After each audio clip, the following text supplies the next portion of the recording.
Olá pessoal, dando continuidade ao estudo do direito penal, estamos vendo o princípio da culpabilidade. Na aula passada, falamos sobre o conceito do princípio da culpabilidade, da responsabilidade penal subjetiva, de maneira mais abstrata, mais teórica. Interpretamos o artigo 5º, inciso 57 da Constituição Federal, que é o fundamento desse princípio da culpabilidade penal ou responsabilidade penal subjetiva. Nessa aula, vamos trabalhar um aspecto mais prático, ou seja, a aplicação desse princípio aqui no direito penal, o que importa mais.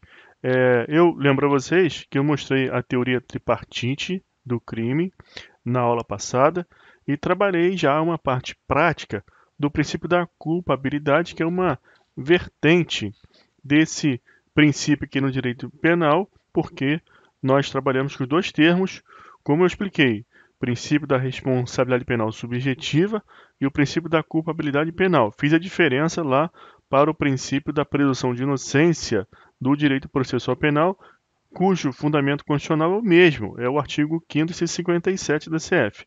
Nessa aula eu vou trabalhar mais aplicação prática, vamos ver inclusive jurisprudência. Então eu vou mostrar inicialmente a aplicação prática do aspecto processual. Aí você vai saber, quando for perguntado em prova, se aquilo ali é de direito processual ou não é. Porque numa prova de direito penal, pode cair também alguma coisa relativa ao processo penal, aos efeitos práticos da presunção de inocência, mas você precisa responder à luz do direito penal. Então você vai saber quando que eu aplico presunção de inocência, quando eu aplico culpabilidade penal ou responsabilidade penal subjetiva. Preste atenção como isso é importante, e se você tem o fundamento lá das aulas introdutórias, você começa a perceber a questão do direito a ser aplicado, do ramo jurídico a ser aplicado, diante de um caso concreto. Eu estou falando com vocês aqui sobre direito penal e processo penal.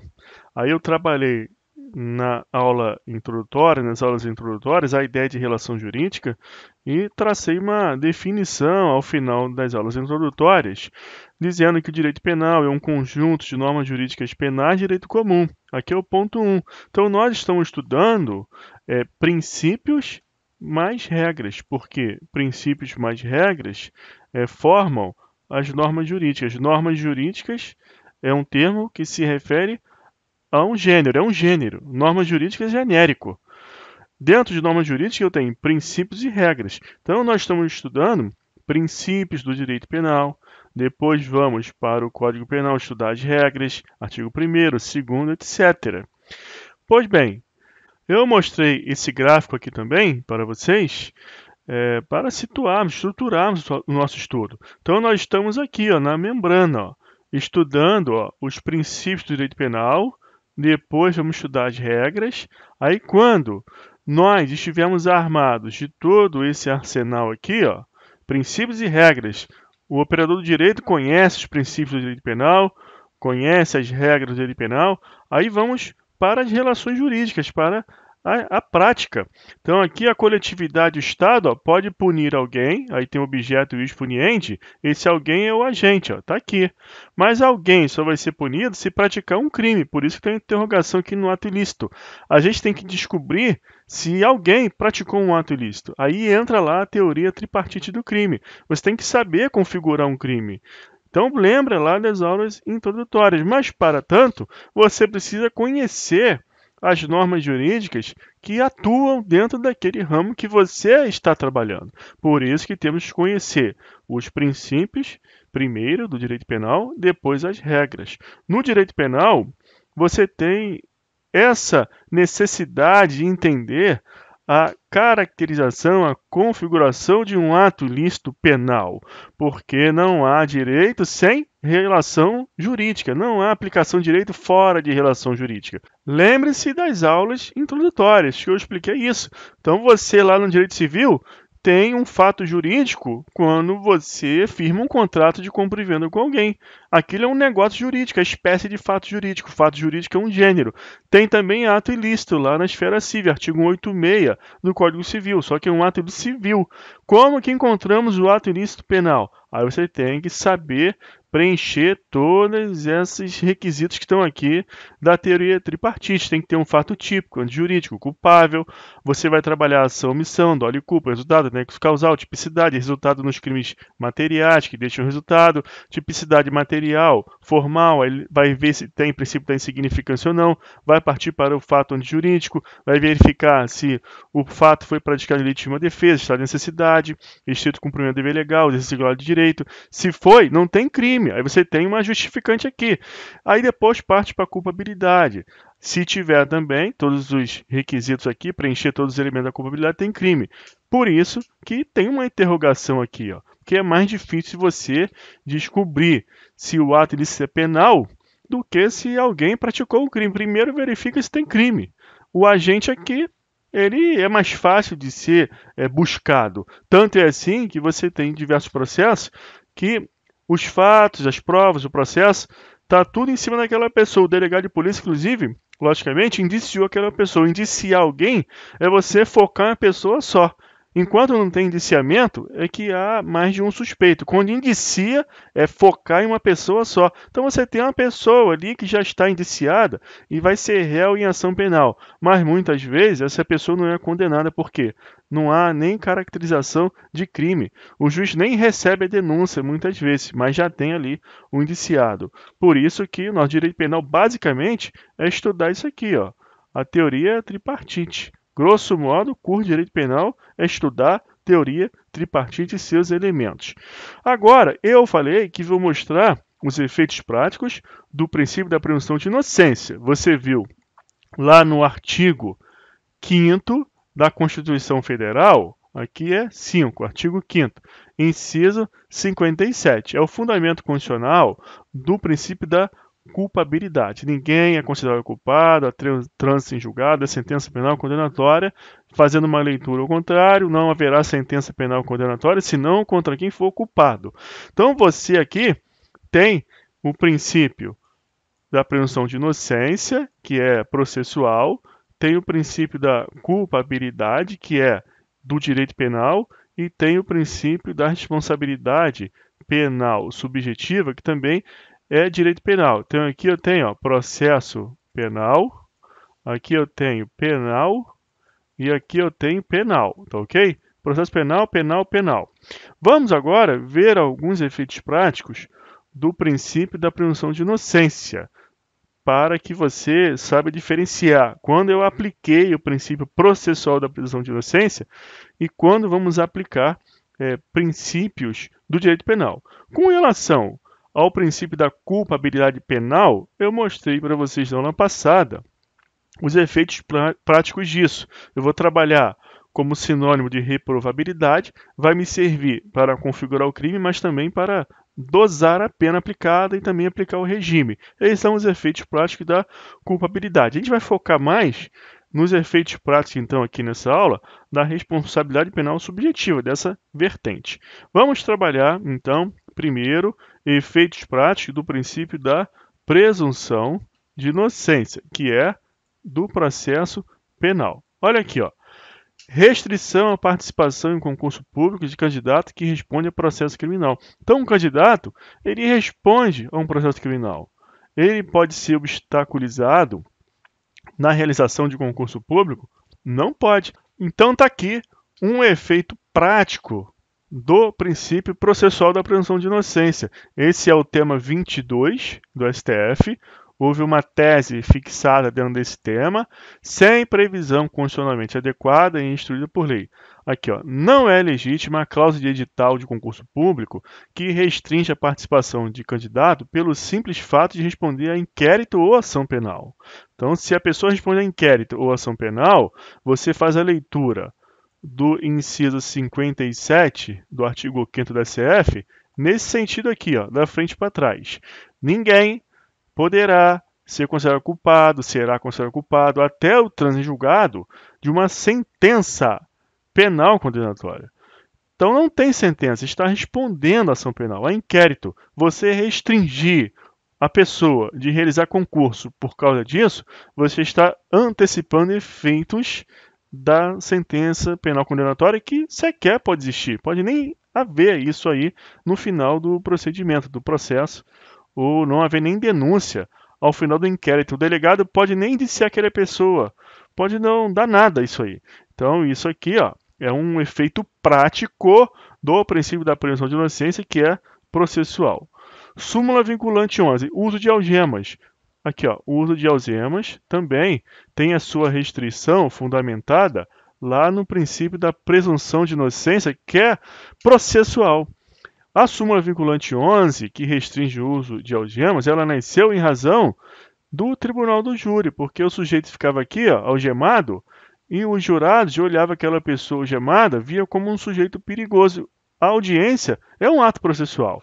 Então, a presunção de inocência garante o quê? Que ninguém seja cogitado como culpado até o trânsito julgado da sentença penal condenatória. Assim, houve aqui restrições para o uso da algema, lógico. Lembra da sigla PRF?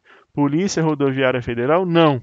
Em caso de perigo, a integridade física própria ou alheia, para o caso de resistência e para o caso de fuga. Concurso público pergunta também quais os efeitos práticos se a autoridade algemar alguém indevidamente, fora desse caso da súmula vinculante 11. Você vai ter a responsabilidade civil, penal e disciplinar do agente, a responsabilidade civil do Estado. O Estado responde objetivamente pelos danos causados às pessoas em razão da sua atuação. Você também vai ter a nulidade do ato processual praticado. E se for o caso de prisão, no momento que o policial prende, ele pode apreender ali as coisas que estão com a pessoa, elementos do crime, instrumento do crime, ele leva para a autoridade policial, conduz a pessoa até a DP, a autoridade vai lavrar um auto de apreensão. Isso é meio de prova, as coisas que foram apreendidas são provas, nulidade de tudo, aquilo não vai valer de nada, tá ok, pessoal?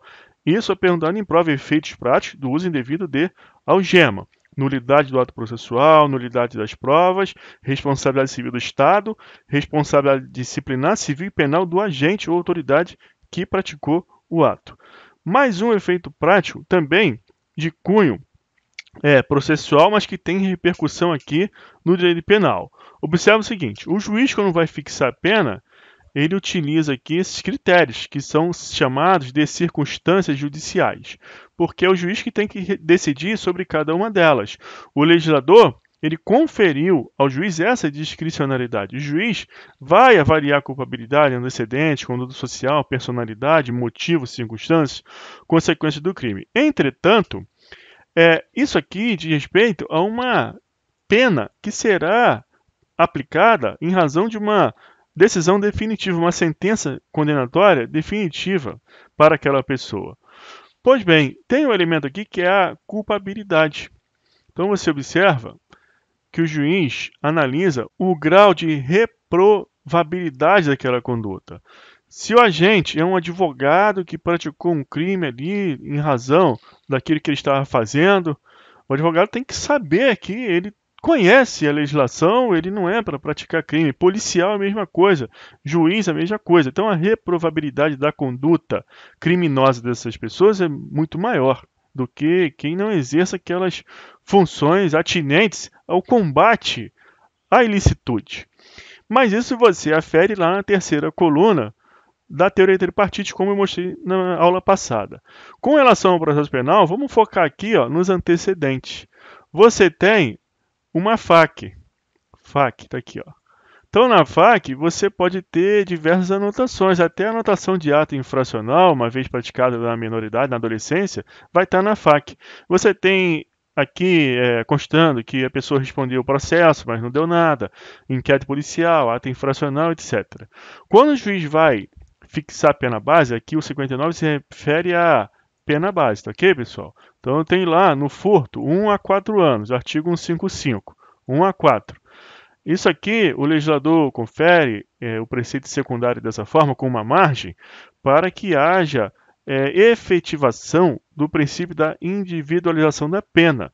Então o juiz, a par desses critérios judiciais aqui do 59, ele vai também dar aso à efetividade do princípio da individualização da pena. O legislador cumpre o seu mistério quando ele edita os preceitos secundários através de lei, dando uma margem. O juiz vai pegar um valor aqui dentro da margem, vai fixar como pena base. Ele vai fazer isso atendendo a esses elementos aqui do 59, tá ok? Só que um desses elementos são o quê? Antecedentes.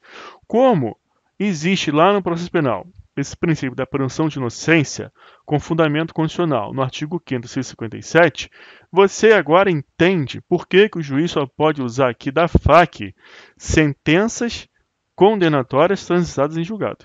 Então, o juiz não pode usar como antecedente para majorar a pena base se não for algo que ele olhe na FAQ que tenha sido o quê? Sentença transitada em julgado penal condenatória, atendendo ao inciso 57. Se o juiz olha aqui, tem muito inquérito, muita ação penal, não deram nada, mas tem. Eu vou aumentar a pena base. Não pode, porque viola o princípio processual da presunção de inocência.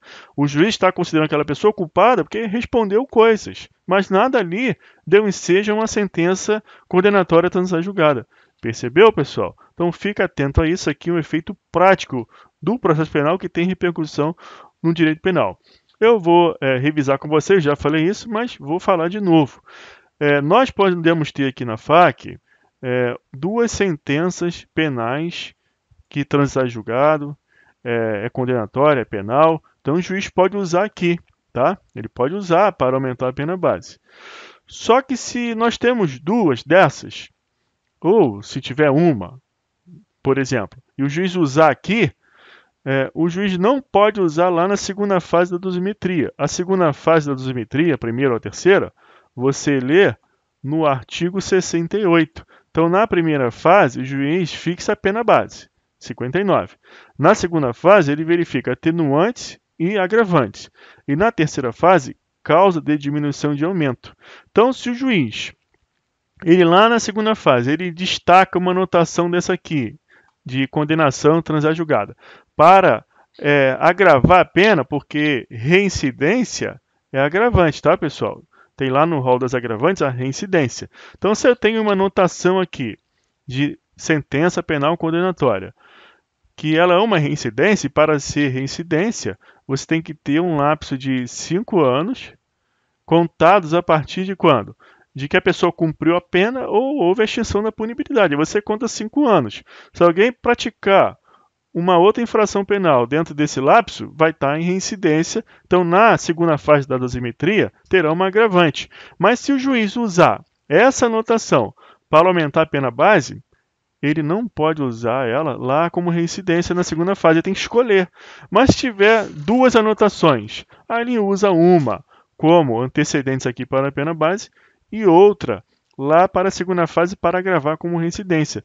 Porque se ele não fizer isso, você já estudou, vai haver o bis in idem, violação ao preceito de que ninguém pode ser punido duas vezes pelo mesmo fato. Então, um fato só, que é uma anotação, eu tenho que usar para uma coisa só, tá ok? Mas lembre-se que se eu tenho aqui uma condenação transitada em julgado que já ultrapassou esse lapso de 5 anos, nenhuma condição haverá de usar isso como reincidência para a segunda fase, porque reincidência tem que ser um novo crime praticado dentro do lapso de 5 anos. Se já passou, você não tem mais reincidência, mas você tem o quê?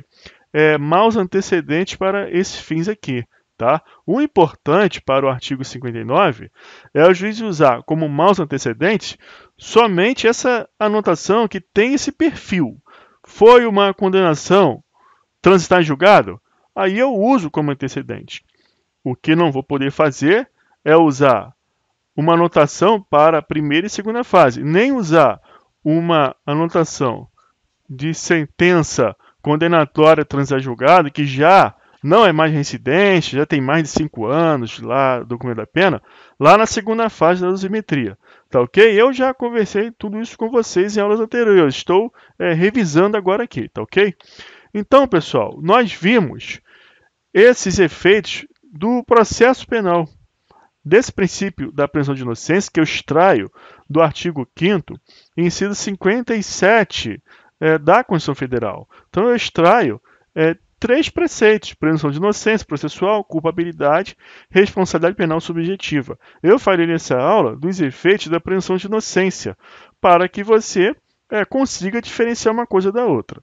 Na aula que vem, na próxima aula, eu vou falar dos efeitos práticos do princípio da responsabilidade penal subjetiva, porque o princípio penal da culpabilidade eu já conversei com vocês sobre os efeitos práticos disso. Então eu vou falar sobre os efeitos práticos na próxima aula do princípio da responsabilidade penal subjetiva, tá ok? Então vamos ficar por aqui. Até a próxima aula. Um abraço.